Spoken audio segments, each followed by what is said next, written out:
Hello, this is Angie Yingst, and you're listening to Centered, grounded conversations about the metaphysical.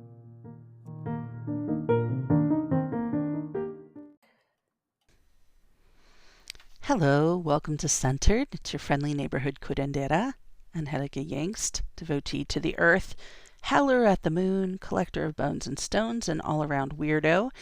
I am so honored to welcome Julie Taylor to the podcast for this episode.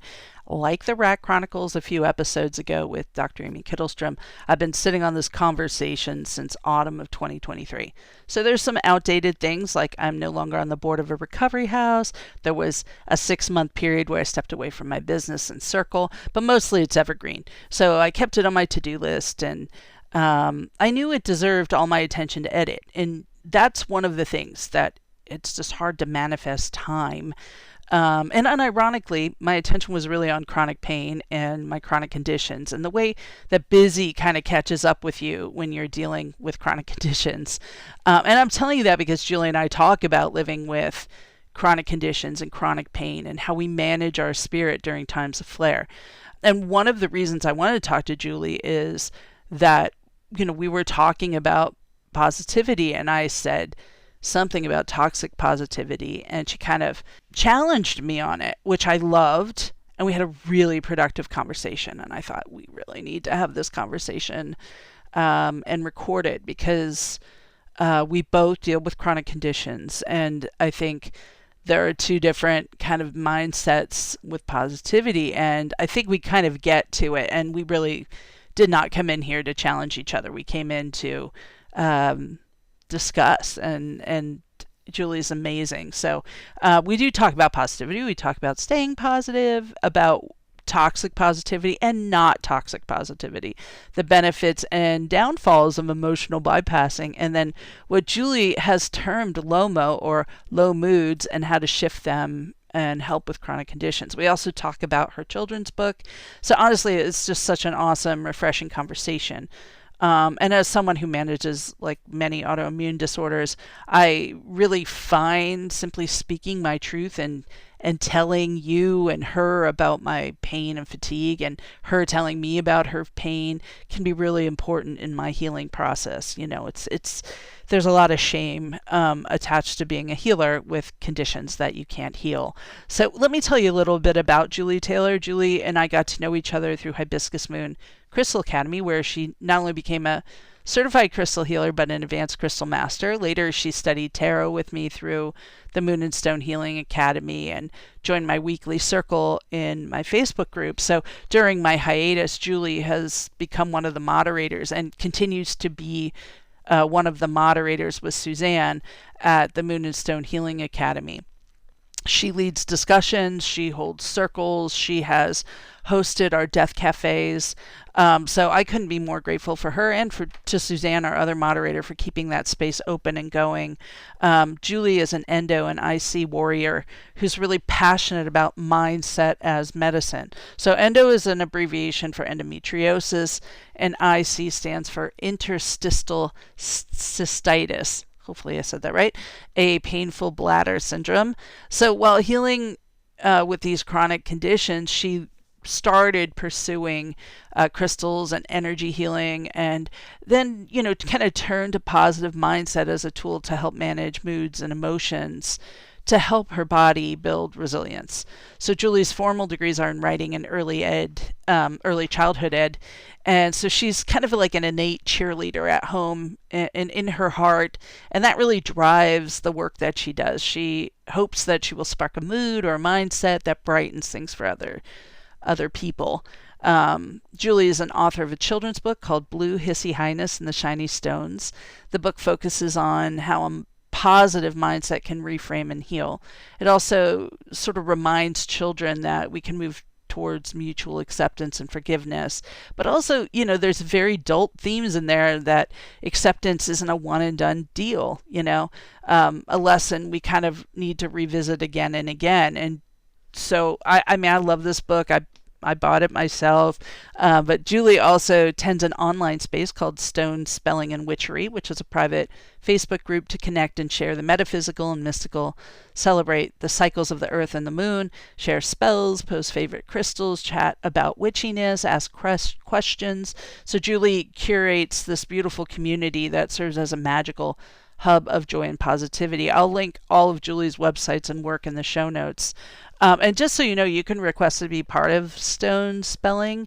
Um, and if you're interested, please check it out. What I love about Stone Spelling is the combination of words and crystals, something as a word focused, nerdy person I really love. She talks about how words matter in this episode, which just really ties in with her stone spelling approach. She actually sells some really amazing products on her website, which are little crystal bundles that she calls Titty Bitties, the cutest name ever for bra bundles. And then if you're like me and don't have a bra, thankfully, you can have one for your pocket, and she calls those Nutty Buddies.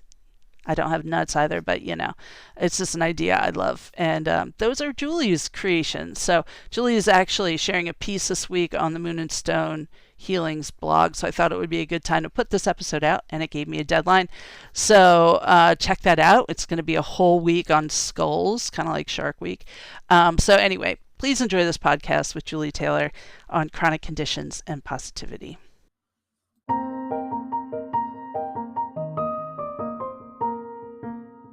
I was like up and down all night with pain, so Oh, yeah. so it's kind of interesting that we're having this conversation today, because some days I'm okay, I can deal with it, and other days it gets really hard. So Yeah.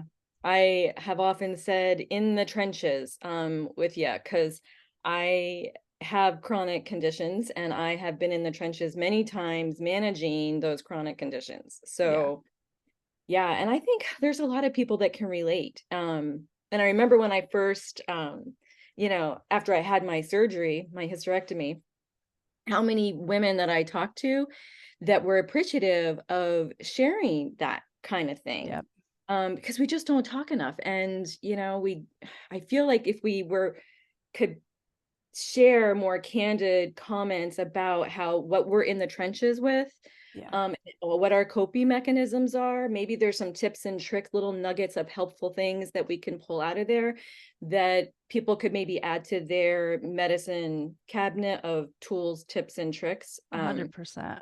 Yeah, I find that very helpful, especially when you're stuck in that loop of chronic pain. It was really hard for me to get out of that mindset, because it's like your body just reacts, Yeah, right? You just keep trudging forward and you keep dealing with it. And my mom was really helpful at times to say, well, have you tried this, and have you tried this, and have you tried this? And there's times where I'd be like, okay, enough. I tried it all, Mom. But mostly when I was in pain, I found it incredibly supportive, because it was like that pain for me blocked out some of that ability for me to Yeah, look at my symptoms objectively and go, oh yeah, that's right, I've done this before and this helped. So I yeah. was, but again, in our culture, it's like it's not always easy to feel comfortable or safe to share those vulnerable moments. Yeah. Yeah, I know for me, I just keep going. It's that kind of like Nemo thing, like just keep swimming.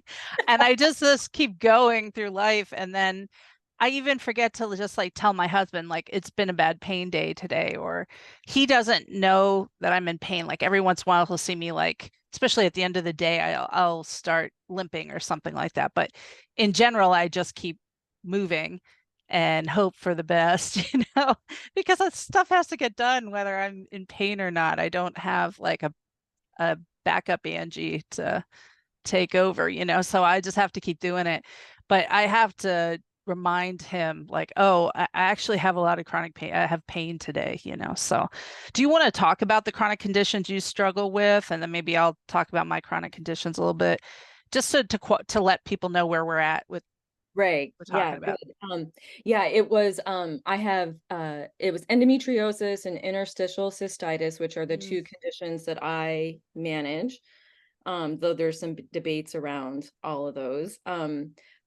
Interstitial cystitis, most people don't necessarily know it's a painful bladder condition. And sometimes people call it the evil twin of endometriosis. And so endometriosis is when the lining of your uterus, it can, enter the pelvic cavity instead of being, flushed out Yeah. the regular way, downward and out. And so the endometrial cells just continue to grow inside that pelvic cavity and cause inflammation and scarring. And that is what caused my bladder, because the bladder is normally a round, flexible shape. And Yeah. when the endometrial cells attach to it, mine created like this strange triangular shape inside the pelvic cavity and caused a lot of the conditions. And so even though I had a hysterectomy that removed that endometrial tissue, traditional Western medicine doctors will say, oh, I got all of the endometriosis. But for me, my opinion is on that, that how can you be sure that you got every single exact cell? So I am very mindful of the estrogen that I put in my body that might grow those cells, because I don't want that to come back. Because when they removed the endometrial cells, yes, my bladder conditions got worse. The interstitial cystitis, or not worse, my interstitial cystitis got better. My endometrius pain went away, but there was still some residual things for me to manage. And I that was one of the things that really tested everything that I'd learned when I was at my lowest with the pain from the endometriosis and the interstitial cystitis. I started looking for all these tools to add to my toolkit of, what I think of as my medicine cabinet to help me manage that stuff. And then when I had the surgery and I felt so much better, after a while, I started feeling a couple of the bladder symptoms come back, and I'm like, oh, gosh.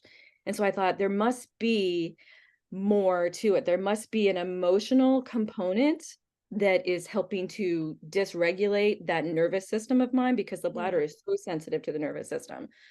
And so when I made that connection for myself, of course, you know me, I'm a learner. I like to learn things. So I just kept adding more and more tools to that medicine cabinet. And for me, it was that mindset, because I had been managing. Well, wasn't diagnosed with the endometriosis until my hysterectomy. I was just told that it was, some women just have bad periods. Oh my And goodness. all the other little symptoms, Yep. can be explained with other things, so they can't say definitively. So I had had my first symptoms in my 20s, but I didn't know that's what it was. And then it just kept getting worse and worse. And by the time I was in my 40s, she then found that my uterus had prolapsed. And so she's like, you need a hysterectomy. And I'm like going, really? I kind of want to hold on to all of my pieces parts. Um, but it was one of the best decisions that I could make. But Yeah. I was very afraid. But again, it was another tool. So Western medicine, while I have a love-hate relationship sometimes with the Western Yeah. medicine, there's some things that they do very well at. Yeah. And the acute stuff, I feel like there's some really good things. The Yeah. chronic stuff, I've had some experiences with the chronic management from Western medicine perspective that have not served me well. So yeah, but I'm very thankful for that. But I'm most thankful for all the homeopathy, the acupuncture, the energetic medicine, like the Reiki and the crystals Yeah. and the mindset. And yeah, so that's my So how history. old were you when you started pursuing more of the holistic response, like holistic approaches to your chronic conditions? Well, my mom is, she grew up in coal country, West Virginia. And Yeah. so her grandmother was sort of like a wise woman of her Mm-hmm. area. And so they always practiced, that home care, self-help type stuff. And so I So always, awesome. yeah, yeah. That So I stuff always, really works so well. you know, right? And it's stuff you can prescribe yourself. So Yes, it takes exactly. some of the pressure off. So yeah, so I think I was always doing that to manage the painful Yeah. periods. But then after a while, I find something that worked and it really helped me manage it. And then it just wasn't ever enough, or I couldn't sustain the relief Yeah. long enough. And so, right from the beginning in my 20s, and then in my 40s, I started getting into the energy side of things and the Reiki and the acupuncture and looking at the emotional component Yeah. of the physical side of pain. So yeah, so in my 40s is when things really started shifting for me. And I got more resilience with, so that my highs and lows weren't so extreme Yeah. on scale. They were more manageable. So, and I had a sweet spot as I worked through my stuff. I started creating terms to help me, manage that and make sense of it so that I didn't have to fall down, that deep emotional Yeah. ravine each time and crawl back up. I could actually say, okay, out of my medicine cabinet here, this is what I need today. Yeah. That's I mean, I love your approach to things. I mean, one of the things that you have said is that you call yourself like a Pollyanna and very positive mindset, which I love. I mean, I think gratitude is like the root ball of my entire spiritual program, if you call it, or, whatever, my spiritual practice. So, do you want to talk a little bit about that or? Yeah, the Pollyanna side of me, I mean, I grew up with Disney, right? Yeah. And I loved that all the vibes from that. And I think there's pros and cons to a lot of things. But by and large, I gravitated towards this natural cheerleader, like this innate cheerleader in myself to rah rah when you do something good, yes, let's go for it. And how can we build on that? And so I like that Pollyanna mindset of being thankful for what you have. And when I was at my lowest with the pain, man, sometimes I struggled trying to find that. And some days I just had to adjust my expectations. Like, so today, Yes. one day my thankfulness was I got out of bed. Yep. Or my thankfulness, I'm full of gratitude because I have the ability to stay close to a bathroom all day today. Yes. Um, Yes. so, I love that. I mean, it's very simple. I had someone I took a creativity and grief course when I was like right after I lost my daughter. So it was like my daughter died in December and it was like February or March. So I was like pretty fresh into grief.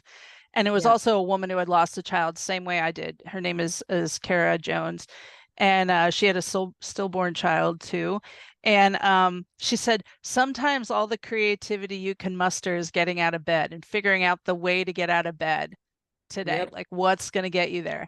And I love that because I used to have just such a narrow idea of what creativity was. And for me, it was finding gratitude in the simplest things sometimes was my most creative practice of the day. It's just like, how am I going to make us a lesson? How am I going to make this my medicine?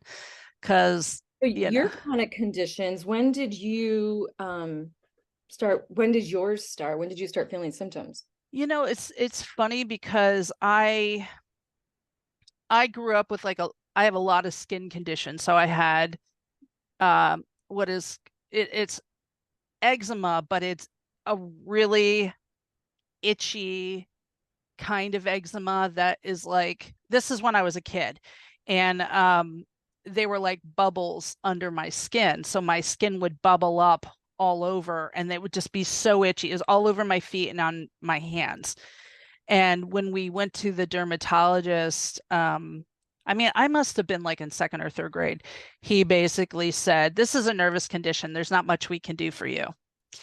And Mhm. so I didn't even get that word eczema until my kids got diagnosed with eczema, honestly. So that was like I was in my 30s. Mhm. So I had spent most of my childhood really itchy.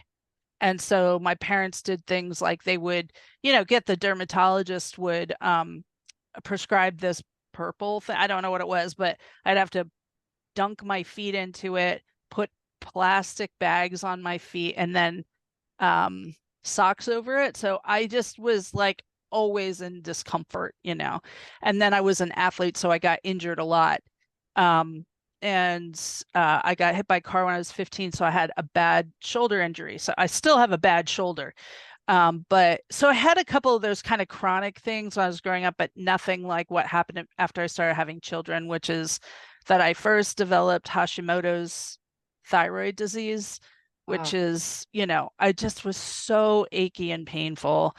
And I was tired and I was gaining weight, couldn't lose it, that kind of stuff. So I got diagnosed with this autoimmune disorder.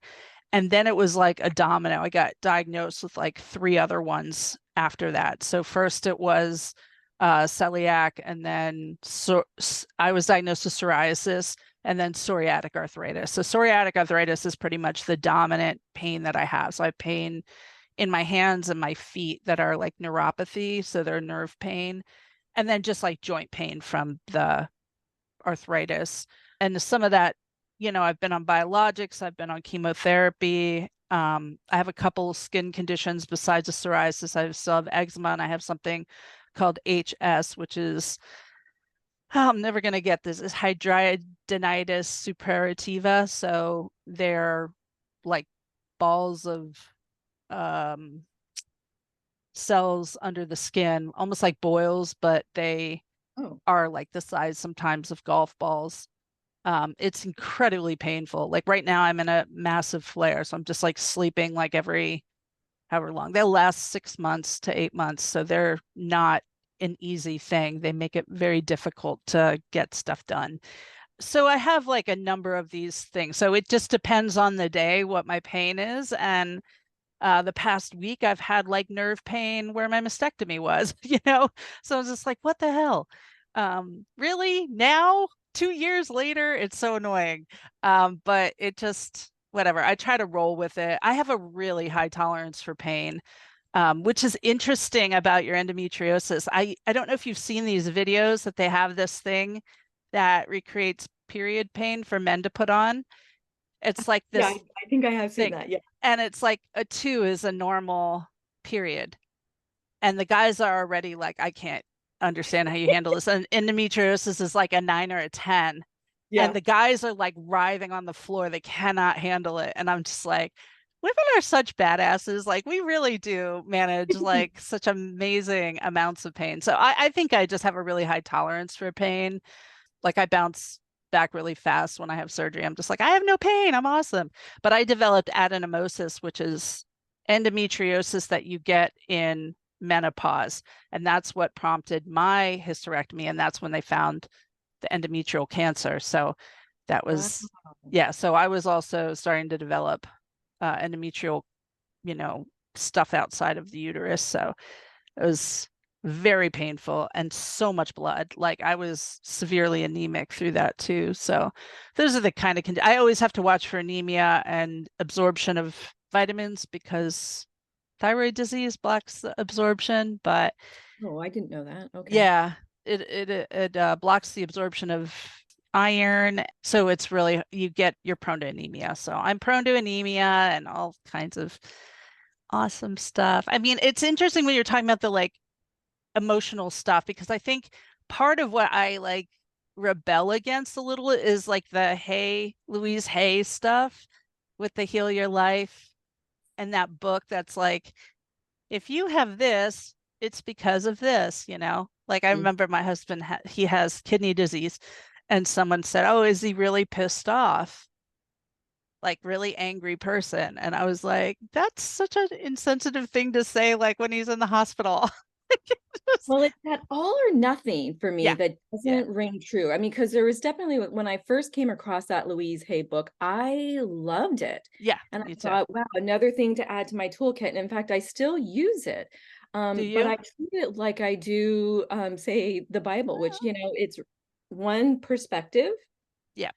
Um, and it's her interpretation, and it's my job as a reader to pull out the things that resonate for me and leave the rest. Yeah. Um, but I too, I looked at that and looked at some of the emotional triggers that or sources that she attached to some of these physical conditions, and I'm like going, how can someone just say that this is true for all the time for the many? Yes. That just did not resonate for me. But because I like to learn new things, I was like, okay, I'm not going to close that door and lock it. Yeah. I'm just going to keep that door closed for now, and open it back up for little pieces of nuggets that I could use here and there. And so that's primarily what I use her for. I have a love-hate relationship with positive affirmations, Yeah. because there's sometimes when I'm sitting with the suck that I don't have, to use my sister's word, bandwidth for Yeah. letting in that positivity because it's just I just intuitively know I just need to sit with the suck. Yeah. Um, but then when I start getting feeling like I'm getting stuck in that sucky part, I could feel when my endometriosis and my IC was raging, when I started getting stuck in that, man, I could immediately, like within hours, feel more urgency in my bladder. It was just like my nervous system got irritated and inflamed and um was like going, okay, where's the weakest spot in your body? Oh, your bladder. Zing. Yep. So, I and so do it, think that though, Julie. I mean, I really do believe that's like the path of least resistance. You yeah. know, it goes to the place that's the weakest when you're worn down emotionally. It just goes right there. Because, the dermatologist wasn't wrong to say that I had a nervous condition in some ways because I was a super anxious child. But I also had eczema, which was psoriasis. You know what I mean? So that whole thing did exist on a physical level, and also my emotional state of hypervigilance and anxiety was Mhm. very present for me. I mean, I was very insomniatic. I love that word, hyper vigilant, because Yeah, you do, it's like it's the word I think that really describes how we just dwell in on those yeah, things, yeah. right? I mean, I can remember being a kid and I was like in third grade, and the bus driver found a pack of cigarettes on the bus. So, as most school districts, like the high school kids rode the bus, then they picked up the elementary school kids and we rode the bus. And so he found a pack of cigarettes and he was like, I found a pack of cigarettes. And it was the same brand that my dad smoked. Mhm. And I stayed up all night because I was like positive that I would get accused of this. And I didn't smoke, because I was in third grade. Like, why did I think that a third grader would get accused of having cigarettes when there's Yeah. like high school kids there? But I mean, that's kind of like the self-centeredness of anxiety too, where it's just like this whole world revolves around me, and everybody's gonna think it's me. And I was so worried again. I would have just said no, it wasn't me, but I think I probably would have broken into tears, cried, like been scared. I never was at the principal's office. I was like a rule follower. And I just had all this anxiety. And that just was exactly how I was as a child. Just I worried about everything. And so having something that itched all the time is just like an anxiety, right? Like Right. it's just like that's what anxiety is. It's just like an itch that's in your brain all the time. Like, okay, now I got to figure out a way around this. And da da da da da da.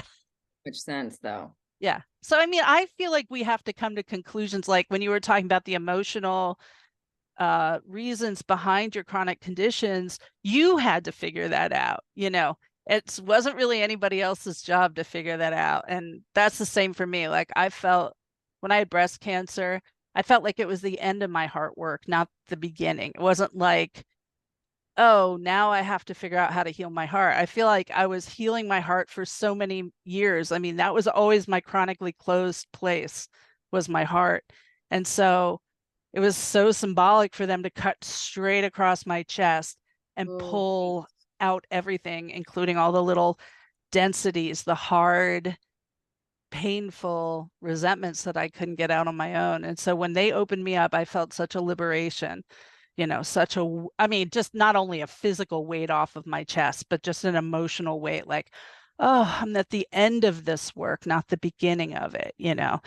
So that was something I came to for me, for my condition.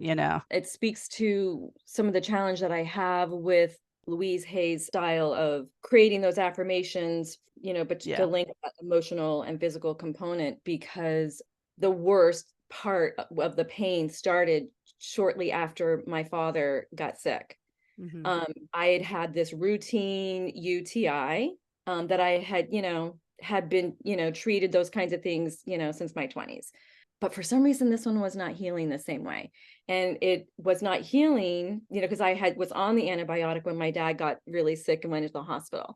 And I just kept trying to manage it the same way I'd always managed it in the past. Yet this particular moment in time, none of the usual tips and tricks that I pulled out of my medicine cabinet worked. And I didn't realize at the time the significance of that, but I can look back now with everything that I've learned and go, holy crap on a cracker. I had a weak spot, and Yeah. this emotional turmoil in my life, it zeroed in on my weakest spot. And then now something that was more easy for me to manage is now harder for me to manage. Yeah. I remember the first time I was talking to my gyno, who I really like him and so thankful for, but there was this one defining moment when she offered me this codeine for my pain.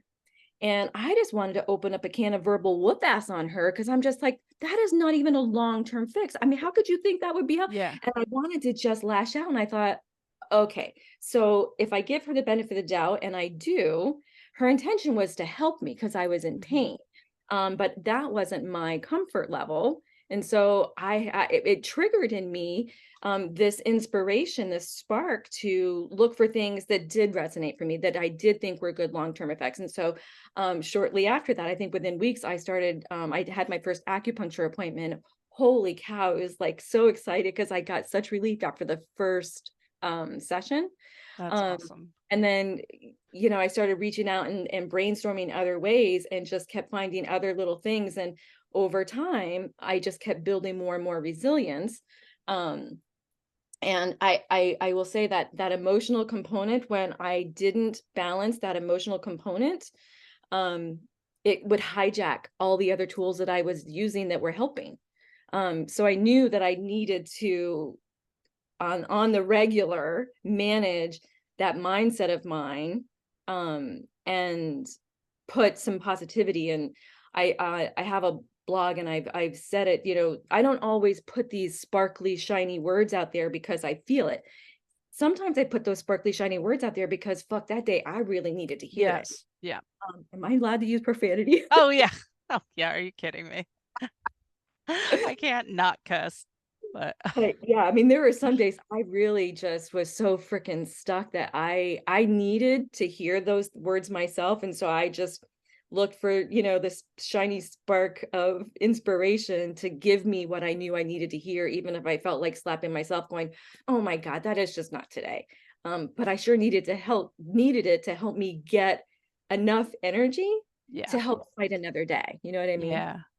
Yeah. Can you kind of talk about that process though? I mean, because I think you called it LoMo LoMo, yeah, because I'm a word person, right? instead of So slow-mo. Yeah, I know. I love that so much.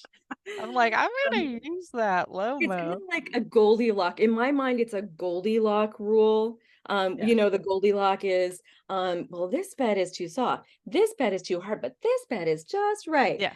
So I think I wanted a term that was easier in my mind when I'm thinking up the positive thoughts: low moods and emotions. So I can think of myself as having a sweet spot, and I think everybody has their own sweet spot of what Yeah. feels comfortable for them. My sweet spot is for my moods and emotions to be somewhere in the middle, like Goldilocks. Not too high for too long, not too low for too long, but just sort of, I can go high, I can go low, but resilient enough to come back into my sweet spot. Yeah. And so for me, I felt like when my moods and emotions got stuck in that low mode for too long, that's when I had the most pain. That's when I feel like it was harder for me to manage my inflammation. Um, More so even than when I was stuck in high mode. The high Yeah. mode has its own challenges, and I think Yeah. that leads to what I think is, some people term that toxic positivity. Yeah.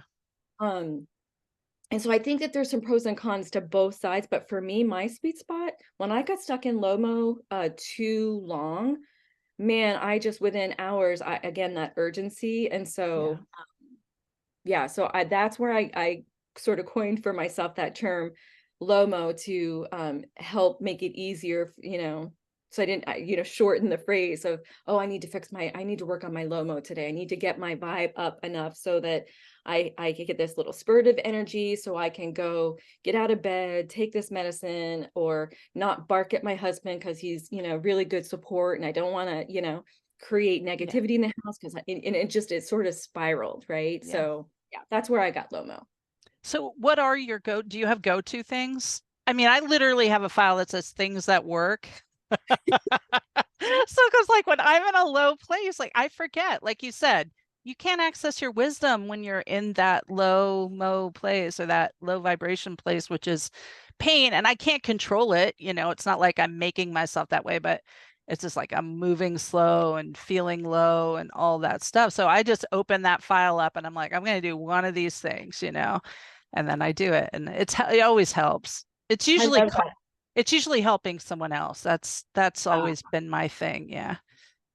Which on a quick side note, I think some of the best healers and support people are the people who've been in the trenches, Yeah. right? Oh, yeah, I think so. We're sympathetic. We know we're like, we can really empathize. We can Yeah. relate. But yeah, I love the idea. I've often thought about writing it down, because as I get older, my memory is Yeah. not quite as quick to, for recall. So, but for me, I created stations, so I had success Oh, with love that. oils. So I had created a station of oils, and Yeah. I had, would buy books because I love books. And so I would buy books that, had a index of things Yeah. and make little notes and post-its and stuff like that. Of course, once I got into the Reiki and the crystals, and, I create notes for myself and go-tos, and um but I started taking Rosemary Gladstar's class, and that's one that I first was like going, oh, yeah, having that sort of materia medica that she calls it, Yeah. to list out, you know, because you can't always remember it when you're in pain. That's Yeah. why, I call them mommy moments in my head. And I'm like, I'll call mom. I'm like, oh, I'll say to mom. In fact, just 2 weeks ago, I called mom. Yeah. I said, I have a mommy question. This is what's going on. I can't, all the things that I normally think of, I can't think of. And she's like, try this, try this, try this. I'm like, thank you. Yeah. So, yeah. Yeah. I love that. I love that. I mean, I have a mommy that I talk to every day, so I'm totally, and she's always like telling me what to do. So, she drives me crazy. And also, like, I totally need her to tell me what to do sometimes because I feel like no matter what situation I'm in, I always get made the leader. And my mom is the leader when I talk to her. So I'm like, just tell me Love what to that. do, mom. Because Yeah. I just sometimes like don't want to make decisions for anybody when I'm in that pain mode. Yeah. And do you feel like, because I've started feeling like too, when we lead the charge on healing, it's almost like it has a certain energy um requirement. And when I'm working from a state of depletion, it's just Yeah. like such drudgery. So yeah, but you and I have talked before, it's hard to ask for help for some of us. Yeah. And the more that I have been a lead the charge kind of mindset, um, the harder it has been. I've had to teach myself to ask for help, like you were saying earlier, Yeah. um, just verbalizing to your husband, today's a really bad pain day for me. Yeah. Um, if I had realized that earlier on, there probably would have been more support from my husband, because he's incredibly supportive, but he didn't know I needed that support, because Yeah. my first instinct was to just hold on to it and power through and, get through to another day. And so sometimes I, put a smile on my face, even though I didn't feel like smiling, because I felt like I needed to keep a certain atmosphere. And Yeah. sometimes that may still be true, that fake it till you make it. But by and large, when on those days when it occurred to me to just say, I just feel like shit today. Can you do this? Yeah. Man, the support was right there, and the help helped, Yeah. right? Yeah, for sure.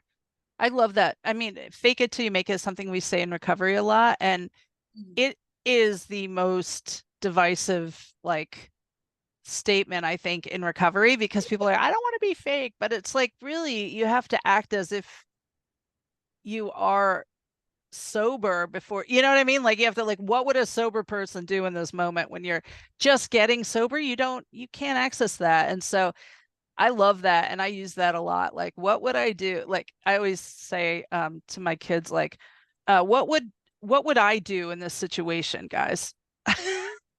So I can't always remember what I would do. And then they're like, oh, you would probably, organize it, clean it, and so they give me the list of like, what would you do? Would Act you as do? act as Yeah. if I'm normal today. What would I do?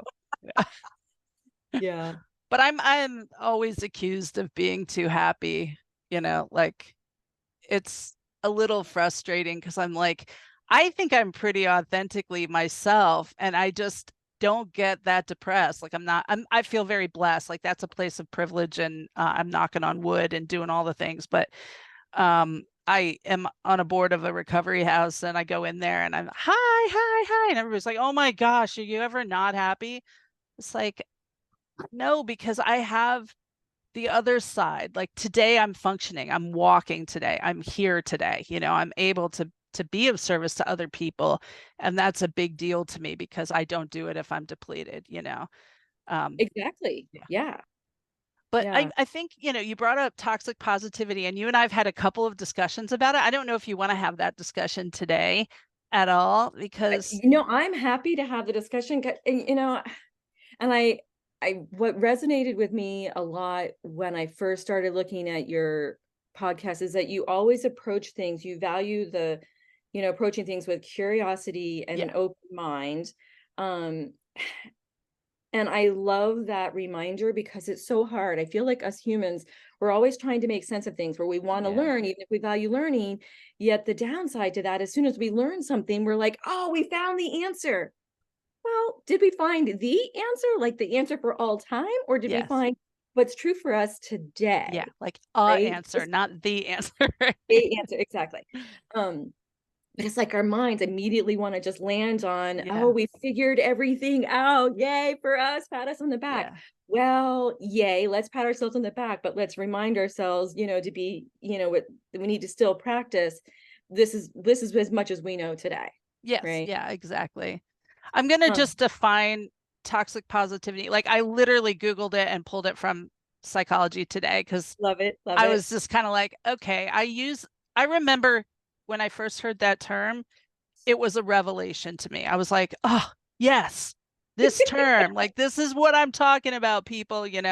But then, I think I've come to understand how it can really push people off. So I'm just going to preface it by saying that. But here is the definition. Toxic positivity is all about the idea that no matter how tough life gets, we should just plaster on a happy face. And this is far beyond just a positive mindset, but maybe taken to extreme, puts aside real emotions in favor of constant fake cheerfulness and using shame for those people who are feeling down, depressed, grief, sadness, anger, or other difficult emotions. So I think I reworded it. That wasn't Yeah, no, exactly I, from I, I Psychology too, Today. you and I both like to geek out with the words and Yes, stuff. exactly. Yeah. Um, and I also did some looking course. I can't remember the first time I actually heard the term toxic positivity, but I remember the feeling I had when I first heard it. And I find it so inspiring going, okay, yes, exactly. This is why discussion is so important, because your first reaction, you said that you were like, yes, Yeah. relevation or revelation. And for me, I got worried. I was like, oh my God, don't take positivity away from me, culture. So for me, I was like going, oh, really? I can't do without positivity. This is in my tool chest. It works for Yeah. me. Um, but then I had to ask myself, why am I having this reaction? Why is it that is feeling hard for me? And asking myself, well, gosh, am I practicing toxic positivity? And I think it's important to ask ourselves those questions, um, and to be honest with ourselves, Yeah. because if we really want to get to a better place, that honesty, I think, is key. And we can use words. I recently read something that words are like wands. And I love Yeah. that idea, because words, I do believe, like, um, they can have such power. They can be They such a do. source of Yeah. comfort, but they can also harm. Yeah. And for me, that toxic positivity, when I heard that, I was just like, okay, well, how do I defend my brand of positivity? Well, first of all, I don't need to defend that positivity. I just need to be me. Uh, Yes. and um, but I do think that there's value in us identifying terms and reminding ourselves as to what's true for me, may not be true for you, and to be accepting of other people's place of where they are on their path. Because my positivity I don't define it as toxic positivity, especially based on what the Yeah. definitions that you've read. But others, when they hear those two words combined, may go, oh, she's toxic. That positivity is toxic. Yes, And exactly. then those words become a weapon Yeah. instead of, positivity should be a source of comfort. It's supposed to be a helpful, in my experience, coping mechanism. And so to use that word toxic positivity in our culture, things become trendy so quickly these days on the socials. Yeah.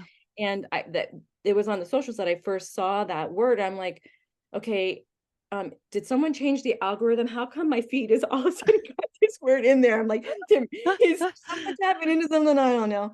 Um, but I used it as a stepping off point to learn what that means for me. And I'm hoping that if enough of us have the conversation, we can be mindful of being mindful, careful of when we use that term with other people, because we don't know what other people are going through. Yeah. And as soon as someone hears something negative next to something positive, Yeah. our brains are probably going to clue into the negative, Yeah. right? Yeah. So I don't know why that is. I'm not a scientist. I don't do the research. I'm not a therapist. I'm not a psychologist. I just know what I feel. And I know what Yeah. my experience is. And when I hear a negative next to the positive, my brain wants to zero right in on the negative. And I have to Yeah. practice twice as hard. Okay, what is that? Why am I feeling that? Yada, yada, yada. And you can fall down that rabbit hole of asking yourself, all those questions. Yeah. But those labels, I have that love-hate relationship with labels. Not that people are necessarily labeling toxic positivity, because if you look at it, if you break down the grammar of it, it's not actually a noun. Toxic is an adjective, a Yeah. descriptor of the word positivity. But if we use it in mainstream enough, that term can go in the dictionary, and then all of a sudden it is more mainstream. So Yeah. I want to be careful that we don't use it so much that it becomes a quick go-to label, Yeah. as a defensive mechanism for people, because as coping mechanisms go, I think positivity is probably one of the less harmful coping mechanisms, Yeah, right? I mean, I think it's on par with like spiritual bypassing or something where Yeah, people are just like, let's just pray it away, or let's just right away. positive it I haven't away, heard that before. whatever. It's just like that kind of idea that we can, in kind of engage in magical thinking. And the truth is, I'm not above magical thinking at all. I think a better term is emotional bypassing, Yeah, because that is more of what we're talking about. It's like anything that you engage in that bypasses emotions. But it's the same with toxic masculinity. Feminists use that, and then a lot of men rebel and say, like, you know, you're saying all masculinity is toxic, and that's really not what feminists are right. saying. They're talking about that performative masculinity that's toxic to men and to women. You know what I mean? It's not good for any of us. But I think it's been brutalized too much on both ends, like the two extremes, that it's a useless term. And that's the same maybe with toxic positivity, that it's a useless term because it makes people defensive, and it also doesn't really talk about what is important. Like for me, I have a very strong gratitude practice. Like I have a chalkboard in my bathroom that I just said, like, write your gratitudes, and the kids have like written everything all over, and we, when something hits us, we write. Is that bypassing, you know the real suffering our family has endured? No, I mean, I think we're just trying to focus on, like, the goal, which is, our goal is to stay in the lesson learning part of life, and not in the I'm going to get swallowed by the abyss part of life. So, our family has been through a lot, and I just feel like we have to stay focused in the light. And I don't know if I've ever told you this, but I was a long distance road cyclist. So I used to ride like 100-mile rides, and um Wow. my husband too. That's really how we met. We were both cyclists. And so there's this thing when you're riding bike, they say, especially road bikes, because they have really skinny tires, they're like, don't look at the pothole in the road because you veer into it, even if you don't want to. So look at the space next to the pothole so you don't ride your bike into the pothole. And it served me very well to think of that in life too. Like, especially as like a kid with anxiety, I've grown up like trying to learn how to deal with anxiety, which is don't look at the pothole, look at where you want to be, not the thing you want to go wrong. You know what I mean? Because they're both like prayers, right? I love that. Don't look at the potholes. I mean, then we got to look at, try and swerve around the potholes. But yeah, I love We the, know they're there. We don't yes. have to like focus in on it though, because you fall right into So that you said abyss. about the emotional bypass, uh, and that connection to toxic positivity. And one of the things in the definition, when I looked up the non-official definition of Yeah. toxic positivity, there was a word in there, pattern, and that resonated for me because I do feel like, yes, that the if we want to add that adjective of toxic to positivity, um we should be looking at extremes. Yeah. We should be looking at patterns. Is this an isolated thing, or is this a behavior that's going on for a period of time? But having said that, as someone who's been in the trenches and stuck in that sucky parts of, chronic pain and all that, um I wonder though, aren't there times where it's okay to bypass the emotions? Not forever, not not necessarily to for bad reasons, but there were definitely times where it would not have been healthy for me to try and address Oh, those emotions. So 100%. it was Yeah. better for me to, set those aside and go, I can't handle anything more than I've already got. And Yeah. some people might define that as, bypassing those emotions. And for me, I wasn't ready to pull those band-aids off. It Yeah. took me years before I was able to go back and see that there was an emotional component to when things got progressively worse for me. Yeah. But nobody could have, said anything different. I had to experience the shit myself. Yeah. Yeah. 100%. I mean, I agree. That's why a lot of times kids who have like traumatic childhoods don't seem to be suffering at the time. And everybody around Mm, them goes, they're so resilient. Of course they are. They're not safe enough to process those emotions. And they wait. So that's why, like, we're 50 years old and processing childhood yeah, trauma. It's because we weren't safe. And then we get into relationships that mirror our childhood, right? Or mirror our parental relationships, and that's not healthy, and then we can't express it there. So it's taken me 12 years of recovery and whatever, I'm almost 50, to process a lot of that stuff that I never had processed before. And I just think that that's part of who we are as humans. It's kind of yeah, like when you're giving birth, they tell you like um that nomads, they would wait until they were at like a oasis, like the labor would literally stop for them while they were moving until they could get to a place to have the baby. It's not like they would just have it in the middle of the desert. And so they're like, when you come to the hospital, just know that you probably, people have babies in cars, but generally their body will know to stop and wait. And I always think that. So I always tell my kids, they come home and they immediately go to the bathroom and poop. And I was like, you're in your safe space. You're like a nomad. You waited till you got home. You weren't safe at school to that poop. is too funny. That is But too it's funny. true, right? Like we don't always poop when we're out because we're like, oh, I don't have a safe space to do this. Yeah, the human experience, right? How we relate to things. And, I've said before, you're talking about waiting till they got home, and one of my degrees is in early childhood education, Yeah. and I've often thought to myself that as adults we lose something that I think can be incredibly comforting in life. It's to stay close to those innocent feelings and reactions to bodies Yeah. and functions. as we were when we were toddlers, right? Yep. When we're in early childhood, when you go to an acupuncturist or a Chinese medicine doctor, they're going to ask you, how's your body function? Or, Yeah. how's your pee doing? And Yeah. what do your bowel movements look like? And in society, we're like going, oh, we can't talk about that. That's taboo. We Yeah. can't. But gosh, there's comfort to be found if we talk like we were toddlers, Yeah. right? Yeah, And exactly. yeah, let's talk like we were, as an adult, I still read uh Dr. Seuss, Yeah. right? I still read those rhymes and stuff. And I think that there's good takeaways, there's good reminders for us as adults. Yeah.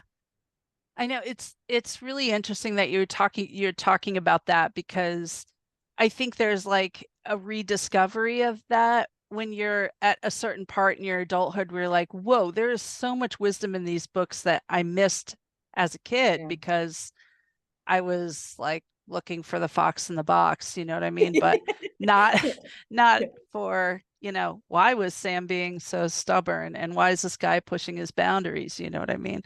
With the ham thing. Exactly. Yeah. And maybe that's part of the gift of the stories, is that we're meant to take what resonates for us when, we're Yeah. in a place to receive it and to actually hear it and use it. And I do like those reminders. I But love Oh, the Places You Will Go. yes, I that's one of mean, my I'm favorites. just like, this is so wise, this book. There's a couple of books that my kids, like, I tried to get them to read as they've gotten to be teenagers, and they just are like, I've read that book. I'm like, you haven't read it like this. You're wiser and you're smarter now. So, one of the things about like talking about staying positive and optimistic can, you know, one of the reasons I wanted to talk to you is because you're in my membership group and you brought up the Death Cafe, and then you hosted a Death Cafe in the membership group. And so it's funny because I think you were saying something like a lot of the people in your life are like, how do I, you know, do the like bodily functions, the death thing, and the Pollyanna thing? Like they don't go together. So do you want to talk at all about that? Yeah, I did have some people that know me for my rose-colored glasses, because that's mostly what I project, not always that I Yeah. feel it, but it's mostly what I project. Um, and feeling surprise from them going, Death Cafe, what?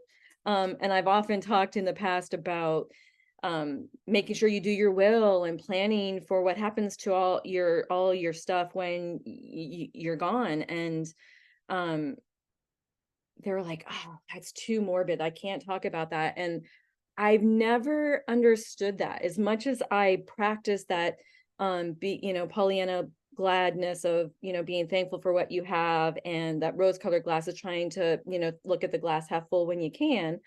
um I've never understood why that means that you're not supposed to pay attention to and manage the realities of life as well. Yeah. Because, you know, just if we look at the word, that was meant something to me when I was researching the Death Cafe, and then they talked about using the word dead, using the word dying, using the Yeah. word death. Um, it's like that's too heavy a word in our culture. So we Yeah. use euphemisms. Oh, that person passed away, or that person is gone. And I still go quickly. My brain is constantly, translating that to those softer words. But the reality is, why are we having to use all those soft words? Especially with kids that need that finite thing to be Yes. able to make sense of things. So that word death, calling it the Death Cafe, when I first heard it, I'm like, oh, I can come up with a cuter name than that. And then I like, whoa, I almost hijacked one of the good Yeah. things about the value of saying the Death Cafe. It's to normalize this very real, matter-of-fact part of the human experience. Yeah. And for me, education and learning and preparing are comforting things. And so for me, it just seemed natural to look into death and things that I can do that will help bring value to my life today, even though I'm talking about what happens when I'm no longer, in my human form and moved on to a spirit form. Yeah. Um, And that it just seemed to just go together like peanut butter and jelly. Yeah. So, to keep that, I might put my positive spin on how I talk about those things, because I do generally, I think, try to find humor in life, but yeah, those things I think go together just fine. I don't think it's weird at all. That's Yeah, okay. I mean, It's I it's think that complicated. part of the reason that people can't talk about death is exactly because of toxic positivity. I mean, I hate to go back to that term, but it's that we're very separate from it nowadays, and all we see in media is youth and youngness and health and Yes. um this kind of vitality that thinking about getting old and dying is something that is very removed from us, whereas maybe our parents' generation or a generation before, they would have seen death a number of times over by the time they were getting married and having babies, because they're probably their grandparents live with them or their great grandparents live with them. They would have seen people getting older. It's kind of like we're all the Buddha right now. We're all in this castle separated from illness, death, and all that stuff, but that's just part of life. My dad was in a nursing home for most of my adult life because he was in a wheelchair.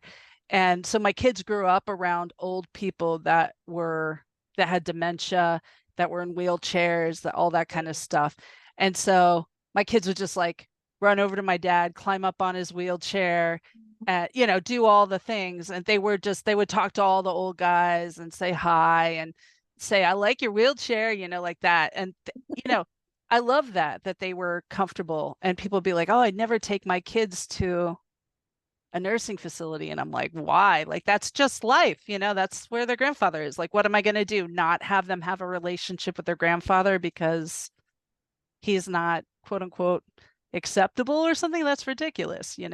So I think death and illness and even chronic pain, that gets hidden. Like you said, we do have to be vulnerable. We do have to tell people this is what my reality is and this is what life is like. And it's not easy, but Right. Yeah. And the Death Cafe, it also helped me recognize and acknowledge that I have room to grow as far as funerals, yeah, the death and dying process. And it was like going to the dentist and having a tooth pulled, the thought of going to a funeral. And I was just like, I had to ask myself, why is that? yeah, Because it's part of life. I don't know the words rite of passage come to mind, but I don't know yes. if that's, if that's really what it is. I'd have to think about that more, but those I are the think it first is. words Yeah, that, for sure. okay. Yeah. Yeah. And so I just think, when I started researching the Death Cafe, I it helped me become more comfortable with that process, and looking at it really more like a celebration of life, which to me just seems so cliche.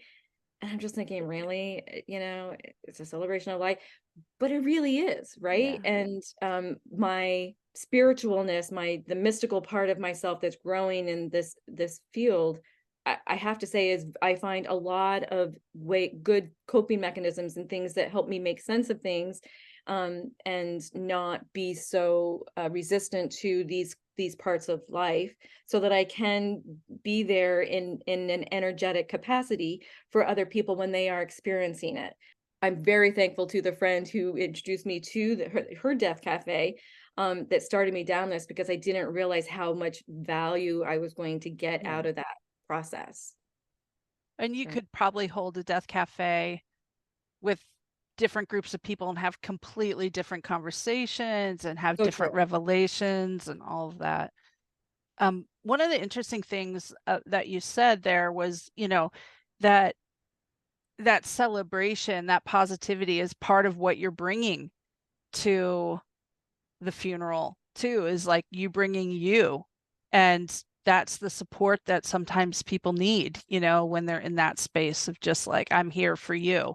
It's not really for the dead that we go to funerals, it's for the people who are left behind, who have that deep love for someone, and now that's person's not there anymore. So Yeah, and it can be uncomfortable when you go to these kinds of gatherings and stuff, and not even if it's a gathering, but just to know what to say and what not to say, Yeah. what's comfortable. And I've always thought it was cliche to say things like, "Oh, I'm sorry for your loss," but it is very simple and it's non-triggering, Yes. because we don't know what is going to be triggering it. My sister-in-law, I got a lesson from her. I don't know if she even realized it was a lesson for me, but I, in my Pollyanna cheerleader way, have, when someone has said what something that they're struggling with, and if it was something similar to what I was struggling with, I might say, "Oh, I know exactly what you mean," and then talk about my experience, thinking that that person might feel good about not being alone in that Yeah. kind of thing, not realizing that while that might be true for some people, in some instances, some people think, "Oh, well, now you turned it into all about you." Yeah. And my sister-in-law, we were having a conversation one day, and I was talking about something that was bothering me, and she said, "Man, I can really relate." Just simple, short, and sweet. And I was like, "Oh my God, ding, ding, ding, ding, ding, Yeah. epiphany here." What a great way to offer that support without diffusing or minimizing what somebody else's experience that they Yeah. were trying to say, right? So I've held on to that little nugget and I added it to my tool chest, and I try to say things like that Yeah. as my filter, until I, change that new habit, right? And say, "Oh, yeah, I can relate to that." At I least until love I get that. a sense for, how they're going to respond if I say, "Oh, yeah, this is my experience." Yeah. So I don't want to keep you too much longer, but I did want to ask you about Blue Hissy Highness and the Shiny Stones. Do you want to talk at all about that? Your children's book? It Yeah, was I so will. Yeah. good. Like you read it during craft night the one night, and I just loved it so much. So I love hearing congratulations, first of all. And then can you talk about how it came up? Because it feels like it's part of your whole ethos and orientation towards positivity and then early education and all of that tying in together. Yeah, the idea of it started when I was recovering, and coming out of my fog, I think the lowest part of my chronic conditions. But the story and the plot itself just changed and moved in its own direction. And it was actually, I was home with COVID, not with COVID, but during that pandemic Yeah. time, all of that Black Lives Matter and all that movement started. And there was so much anger in the world. And I just felt this energetic tether, this pull to put some positivity out into there and to Yeah. help put my energy out into there, to talk about acceptance and forgiveness. And Blue Hissy Highness is a chuckwall, and chuckwallas normally blend in with the land of the desert. Yeah. And Blue Hissy Highness is a chuckwalla that's blue, and there's a backstory to that. There's a desert bluebell that she eats, and that's not in the story, but that's my backstory. Yeah. She eats these desert bluebells, and so she's blue. She's got bands of Yeah. blue, whereas other chuckwallas are not blue. And so she turns bitter because the other chuckwallas, that are different, that look like the land, they don't let her bask in the sun with them, and all this stuff. And so she turns bitter, and her mood changes, the sky and dark weather and all of that. And then another blue chuckwalla comes in, Addie, who for me is the cheerleader in me. Blue Hissy Yeah. Highness is my, skeptic side, and then Addie is my cheerleader side.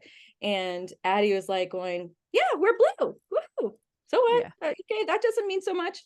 And so she helps, Addie helps the Wallas, the other Chuckwallas, accept Blue Hissy Highness for her uniqueness. And Blue Hissy Highness, gets that spark to the heart, with the help of crystals, to do that forgiveness. So there's this like mutual acceptance. And I knew always that I wanted crystals there to be magic, and crystals are the Yeah. mojo. But I didn't want that to be the biggest takeaway. I wanted the biggest takeaway to be, mutual understanding and forgiveness, Yeah. to that to be the true magic. But I couldn't help but make it an intro to crystals, because I love the healing benefits of those Yeah. crystals. But And that also yeah. children love crystals. I mean, it doesn't matter what kid it is. They think rocks are cool. So, Yeah, and the shiny parts of yeah. them for sure. But yeah, I just getting ready to launch it on Amazon, so it was That's interesting awesome. timing for all of Yeah. this. But yeah, I think all of us can do with the reminders of visiting that childlike rhyming state to help remind us of things that really help give us comfort, because Yeah.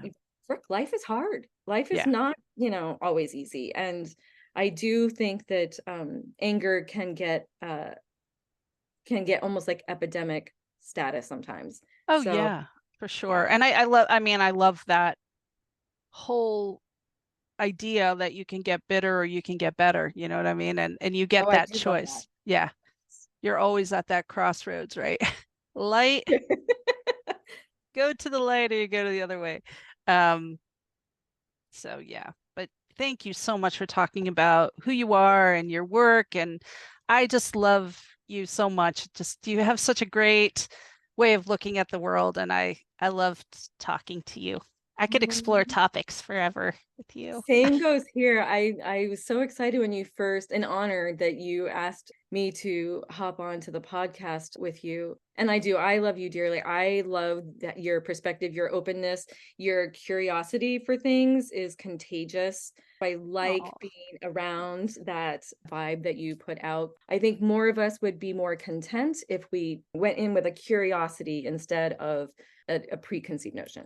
yeah. I mean, for me, I think as I've gotten older, I've embraced my inner scientist child, like the one that just like looks under the rock to see what bugs are under there. You know, I think I started more jaded in life, just kind of in that bitter place. And so, a lot of this stuff came out of not being happy. So I think it's just like I love your approach because it so mirrors how I see life too, just trying to stay on the right path for myself, so I don't get hung up. So I Yes. appreciate you and appreciate your perspective. So thank you.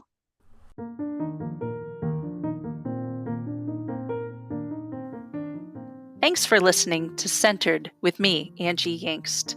If you'd like to send me a question or comment about this show or any shows, you can send them to Angie at themoonandstone.com.